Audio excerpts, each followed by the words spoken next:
السلام علیکم ورحمۃ اللہ وبرکاتہ۔ ہم پروناؤن کی تقسیمات کو بالتفصیل پڑھ رہے ہیں، جس میں آج ہم پڑھیں گے انٹروگیٹو پروناؤن۔ اس سے پہلے ہم ضمیر شخصی کو یعنی پرسنل پروناؤن کو پڑھ چکے ہیں۔ آج ہم پڑھیں گے ضمیر استفہامی کو۔ چلیے شروع کرتے ہیں۔ انٹروگیٹو کی تعریف: جس پروناؤن سے سوال پوچھے جاتے ہیں انہیں انٹروگیٹو پروناؤن کہتے ہیں، یعنی جن الفاظ سے سوال کیے جائیں تو وہ کیا کہلائیں گے؟ وہ انٹروگیٹو پروناؤن یعنی ضمیر استفہامی کہلائیں گے۔ یہ دیکھ لیتے ہیں کہ یہ کون کون سے ہیں۔ یہ 5 ہیں۔ ہو جس کا معنی ہے کون، ہوز کس کا، ہوم کس کو، وچ کون سا، واٹ کیا۔ اب ہم یہ دیکھ لیتے ہیں کہ کس لفظ کو ہمیں کہاں پر استعمال کرنا ہے اور کہاں پر نہیں استعمال کرنا ہے۔ یہ قواعد ہم ابھی پڑھ لیتے ہیں۔ پہلا قاعدہ ہے انٹروگیٹو پروناؤن جملے کے شروع میں آتے ہیں، یعنی جس جملے میں انہیں استعمال کیا جائے گا اس سینٹینس، اس جملے میں شروع میں انٹروگیٹو پروناؤن کو رکھا جائے گا۔ اب ہم پڑھتے ہیں دوسرا قاعدہ۔ یہ اسی وقت پروناؤن ہوتے ہیں جب ان کے بعد کوئی فعل یا معاون فعل آتا ہے، یعنی پروناؤن یہ اسی صورت میں ہوں گے جب ان کے جسٹ بعد کوئی ورب یعنی کوئی فعل آ رہا ہو یا معاون فعل آ رہا ہو۔ فعل سے مراد کیا ہے اور معاون فعل سے مراد کیا ہے، یہ ہم انشاءاللہ آگے بالتفصیل پڑھیں گے۔ تو ابھی ہمیں صرف ان چیزوں کو یاد کر لینا ہے۔ پڑھتے ہیں تیسرا قاعدہ۔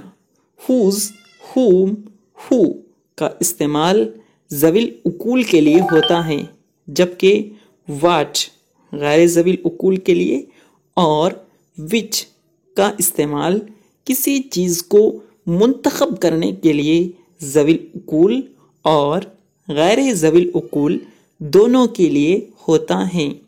یعنی واٹ کو ہم کہاں استعمال کریں گے؟ جب ہمیں کسی بنا عقل والی چیز کے بارے میں پوچھنا ہوگا تو ہم واٹ کو استعمال کریں گے، اور اگر عقل والی چیز کے بارے میں پوچھنا ہے، انسان کے بارے میں پوچھنا ہے، تو ہم ہو، ہوم اور ہوز ان میں سے کسی کو استعمال کریں گے۔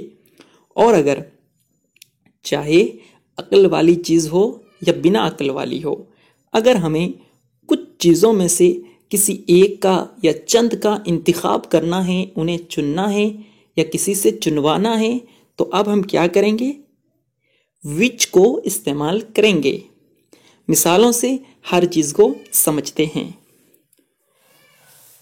چوتھا قاعدہ ہے ہو کا استعمال حالت فاعلی، ہوم کا استعمال حالت مفعولی اور ہوز کا استعمال حالت اضافی کے لیے ہوتا ہے۔ ہم نے اوپر ہو، ہوم، ہوز ان تینوں کو پڑھا تھا کہ ان کا استعمال عقل والی چیزوں کے لیے کیا جاتا ہے۔ تو اب ہم یہ پڑھ لیتے ہیں کہ ان کا استعمال کہاں کہاں کیا جاتا ہے۔ ہو کا استعمال جب فاعل کی حالت میں کوئی چیز ہو تو اس صورت میں کریں گے، اور ہوم کا استعمال جب کوئی چیز مفعولی حالت میں ہو اس صورت میں کریں گے۔ اسی طرح ہم ہوز کا استعمال جب حالت اضافت میں کوئی شے ہے اس صورت میں ہم کریں گے۔ ان چیزوں کو یعنی حالت فاعلی، حالت مفعولی، حالت اضافت کیا ہیں، ان کو ہم پیچھے کل کے درس میں پڑھ چکے ہیں۔ اگر آپ نے نہیں سیکھا ہے تو ڈسکرپشن میں لنک موجود ہے، آپ وہاں سے اس ویڈیو کو دیکھ کر کے یہ سمجھ لیجئے۔ اب ہم مثالوں کی طرف بڑھتے ہیں۔ سب سے پہلی مثال ہے واٹ از یور نیم، یعنی آپ کا نام کیا ہے۔ تو ہم یہاں پر واٹ کے ذریعے سے ایک بنا عقل والی چیز کے بارے میں پوچھ رہے ہیں جو کہ نام ہے۔ تو ہم واٹ کو استعمال کر رہے ہیں۔ واٹ کا معنی کیا، اس کا معنی ہے یور کا معنی آپ کا نیم یعنی نام۔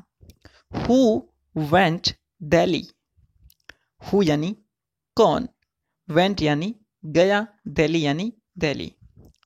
ہو وینٹ دہلی، تو اس میں ہم نے ہو کے ذریعے سے سوال پوچھا ہے، اور چونکہ یہ حالت فاعلی میں ہے، کیونکہ یہاں پر جانے کا جو کام کرنے والا ہے ہم اس کے بارے میں پوچھ رہے ہیں، تو کسی بھی کام کو کرنے والا کیا کہلاتا ہے؟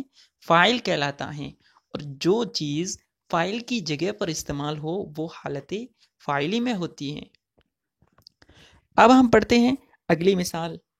whom did you meet، تم کس سے ملے۔ میٹ کا معنی ملنے کا ہوتا ہے، اور whom یعنی کس سے۔ whom یہاں پر کس لیے استعمال کیا گیا؟ اس لیے کہ یہاں پر جو ملاقات کرنے والا ہے، یعنی جو حالت فاعلی میں ہے، وہ تو یو ہیں یعنی آپ ہیں، اور جس سے آپ نے ملاقات کی ہے وہ کون سی حالت میں ہے؟ حالت مفعولی میں ہے، اور ہم اسی کے بارے میں پوچھ رہے ہیں۔ تو جب حالت مفعولی کے طور پر ہم ضمیر استفہام کو استعمال کریں گے تو whom کو استعمال کیا جائے گا، اس لیے ہم نے کہا whom did you meet، تم کس سے ملے۔ whose is this book، یہ کتاب کس کی ہے۔ ہم نے یہاں پر whose کو اس لیے استعمال کیا ہے کہ ہم جس کے بارے میں پوچھنا چاہ رہے ہیں کتاب کی، اس کی طرف اضافت کرنا چاہ رہے ہیں، اس لیے ہم نے whose کو استعمال کیا ہے، جو کہ حالت اضافت میں استعمال ہوتا ہے۔ اگلی مثال ہے which is your pen، which کون سا، is ہے your pen تمہارا پین۔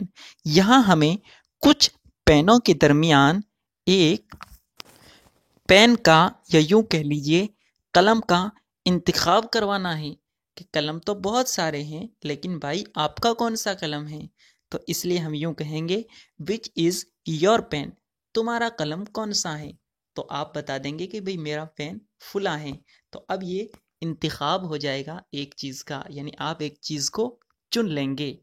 امید کرتا ہوں آپ نے آج کا سبق سمجھ لیا ہوگا۔ آج آپ کو ہوم ورک میں جو چیزیں آپ کو اسکرین پر دکھائی دے رہی ہیں، یعنی یہ 5 ورڈ، ان کو استعمال کر کے 10 جملے بنانے ہیں۔ ہر ایک کو 2 مرتبہ استعمال کرنا ہے اور ہمیں ہمارے واٹس ایپ پر سینڈ کرنا ہے۔ الفاظ ہم نے آپ کو پہلے ہی سے بہت سارے یاد کروا رکھے ہیں، آپ ان میں سے کسی کو بھی استعمال کر سکتے ہیں یا اس کے علاوہ سے بھی جملہ بنا سکتے ہیں۔ السلام علیکم ورحمۃ اللہ وبرکاتہ۔